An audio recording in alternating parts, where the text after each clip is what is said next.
Hi there and welcome to the first vlog of 2026.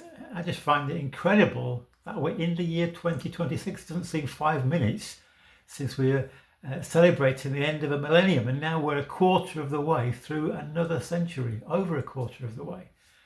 It's just mind-boggling. But anyway, hope you've had a great Christmas, and let me wish you a very happy and peaceful 2026, whatever that will bring. None of us know, do we? Sue and I had a great time in Anglesey over Christmas. We had an opportunity to be there for a week, spent it with some of our family, 3 generations, and we had a wonderful time celebrating being together as a family, and of course celebrating the birth of Jesus. We had some good times there. We enjoyed being together, enjoying the facilities of the place we were staying. Just did a bit of exploring in the area. We went to Penrhyn Castle, which is a National Trust place. In fact, I did a park run there on Christmas morning, which was interesting. And another park run at Ross-on-Sea, which is a fairly new one along the promenade. That was good as well. In fact, that was the one I did Christmas morning. The Penrhyn one was on the Saturday. And we also visited later Penrhyn Castle. It's a National Trust place. We went and looked around the castle. It's still decorated for Christmas, so that was good. And as always, went into the cafe and had, if you ask my grandchildren what does Grandad like to have if he goes to a cafe, they'll tell you he likes scones. And I did. I enjoyed the National Trust scone that we had there. However, another occasion during the week, we went to a local garden centre. We'd seen it as we'd driven to where we were staying. So we thought, garden centre, let's go and have a look around. Well, it was, to put it mildly, very disappointing.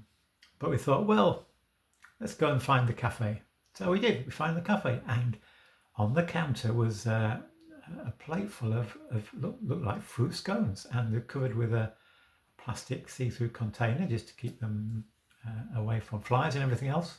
Not that there are many flies this time of year, but to keep them fresh. So Sue went and ordered, and she said, can we have a pot of tea and a fruit scone? That's my staple diet in cafes. And the person behind the counter said, I'm sorry, the scones are still frozen. So didn't offer to defrost them, microwave them or anything like that. So we couldn't have a scone, so we went away sad and empty-handed, very disappointed. And that got me on to thinking about disappointments. I don't know if you've got plans, hopes for the new year. Perhaps if you have, some of them might be met and you celebrate, but maybe others won't, and you'll be disappointed. And I wonder if you've ever been disappointed with God. That might seem a bit of a blasphemous thing to say, but it's a question. And in fact, there's a well-known book written by a man called Philip Yancey some years ago called Disappoint. I think it's Disappointment with God. And I haven't read it myself actually, but it's supposed to be highly recommended. So if you ever find yourself in a position where you're disappointed with God, maybe that's the book you could read, see what he says. So how do you respond if you find yourself disappointed with God? God doesn't come through to you, for you, in the way that you might have hoped or expected. Well, one of the things that Yancey says in his book, I think, is first of all, tell God, be honest with God, be open with God. But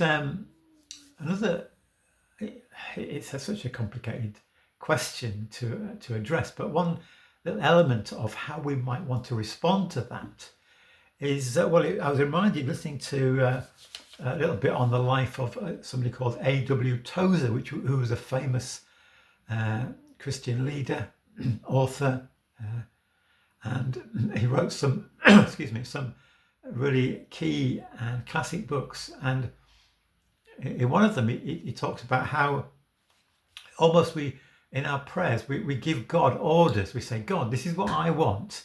This is what I'd like you to do. Now get on and do it. And tied in with that was another thing I listened to yesterday from Pete Greig, who's one of the founders of the 24/7 prayer movement. And again, he was saying that that we bring our plans before God and we ask God to bless our plans, to fit in with our plans. And he says that's not what prayer is. Prayer is seeking to align ourselves with God's plans, God's mission. So perhaps part of the reason we can sometimes feel disappointed with God is that we get in prayer the wrong way around, that we're asking God to fit in with our plans, what we think is for the best, what we think is right. It may be with good motives. We're praying for a friend or a loved one or for ourselves about something, but actually we're not asking God what God's plans are in that situation. So I've just been, I think it's quite a really interesting issue and question. Are we disappointed with God sometimes because actually we're expecting God to fit in with what we want, what we think is best, what we have planned and purposed? Instead of saying, God, I trust you. Show me what your plans here are in this situation. Show me what your purposes are and let me fit in with them to trust you. So hopefully that's something to think about. I just want to finish by reading a couple of verses from Proverbs chapter 3. Trust in the Lord with all your heart and lean not on your own understanding. In all your ways submit to him, and he will make your paths straight. So the call is to allow God to direct our paths, to trust God with everything, every part of our being. Don't try and work things out for ourselves, to come up with our great plans that we can then submit to God and ask him to fulfill them. No, seek to spend time in God's presence, to listen to him, say, God, I trust you. I want you to show me what your plans are and help me to fit in with them. Not try and work them out myself, but to trust that you know best. And your word says God works all things for good to those who love him and are called according to his purpose. Let's trust him in 2026. Even when disappointments hit us, let's just respond to God and be open to God, to keep trusting in him even when we don't understand. So may God richly bless your 2026 and enable you to walk with him, to trust in him always. God bless you. Thank you so much for listening today.